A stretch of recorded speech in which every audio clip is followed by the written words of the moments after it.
de uma leitura na nossa vida? Tá? Como que nós reagimos quando lemos algumas coisas? Tá? Eu vou tentar falar isso exemplificando o impacto de 4 livros na minha formação humana e intelectual. Quando eu li o livro Os Excluídos da História, de Michel Perrault, isso já vai mais de 20 anos, né? Ela me retrata uma realidade de mulheres, operários e prisioneiros. Michel Perrault é uma historiadora francesa, ainda viva, ela nasceu em 1926, né? E é especialista em história das mulheres. Quem quiser aprofundar um pouco, né, essa história das mulheres, Michel Perrault é uma referência internacional, né? E nesse livro, particularmente, que ela chama Os Excluídos da História, né, ela destaca exatamente como que esses 3 grupos eles sofrem muita discriminação, né? Ou seja, as mulheres, historicamente, por uma sociedade machista, né? Os operários, na luta permanente contra o capital, e os prisioneiros, que são meio abandonados pela sociedade. Então, é um livro que me marcou bastante do ponto de vista profissional, né? Mas tem um outro que vai me marcar profundamente do ponto de vista literário, né? Que é Confesso que Vivi, de Pablo Neruda. Pablo Neruda. Pablo Neruda é um chileno, ganhador do Prêmio Nobel de Literatura, né? E ele nasceu em 1904 e morreu em 1973. A morte dele é suspeita, né? Deram como causa oficial um câncer de próstata, né? Mas há indícios que ele pode ter sido envenenado, já pelos homens do regime militar. Mas por que esse livro ele impacta a gente, né?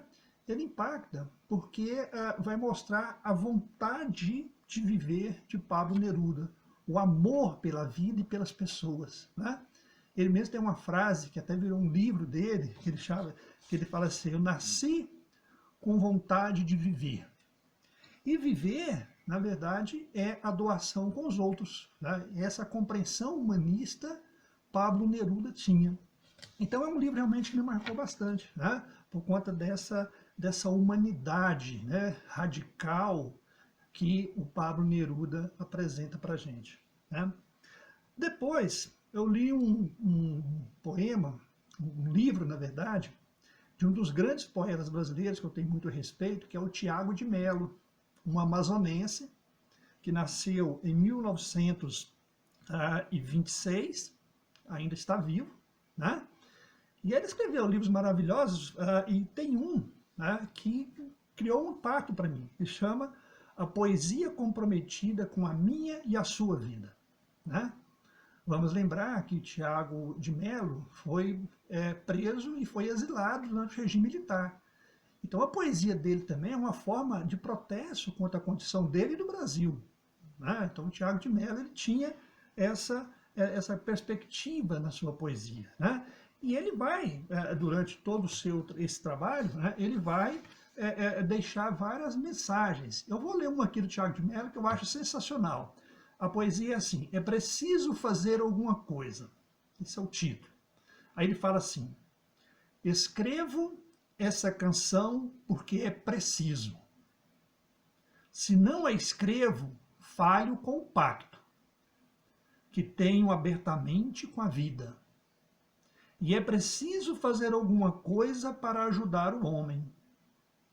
Mas agora, cada vez mais sozinho e mais feroz, a ternura extraviada de si mesma, o homem está perdido em seu caminho. É preciso fazer alguma coisa para ajudá-lo. Ainda há tempo. Então, assim, eu acho sensacional essa preocupação com a autonomia do ser humano. E o quarto autor que também marcou profundamente a minha formação, marca ainda e continua marcando, é o Erich Fromm, com toda a sua compreensão humanista de sociedade. E eu vou destacar apenas um livro, ele tem dezenas de obras, eu quero destacar o livro Ter e o Ser, publicado na década de 70, foi um dos últimos livros dele, porque ele morreu em 1980 e esse livro é publicado em 1976. Então, ou seja, ele já estava um camarada maduro, ele me publicou com mais de 70 anos, ele já tinha uma compreensão geral da sua obra, e ele fala nesse livro, olha, o grande problema da humanidade é que nós valorizamos o ter. Né? Na verdade, nós somos o ser, né? Então tem que valorizar exatamente essa identidade das pessoas. Né?